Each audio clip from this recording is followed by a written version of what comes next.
એ સરસ્વતી શારદાન સમરીએ અને ગણપતિને લાગુ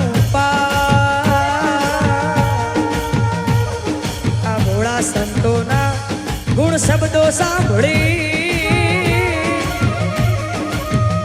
મારી જીભ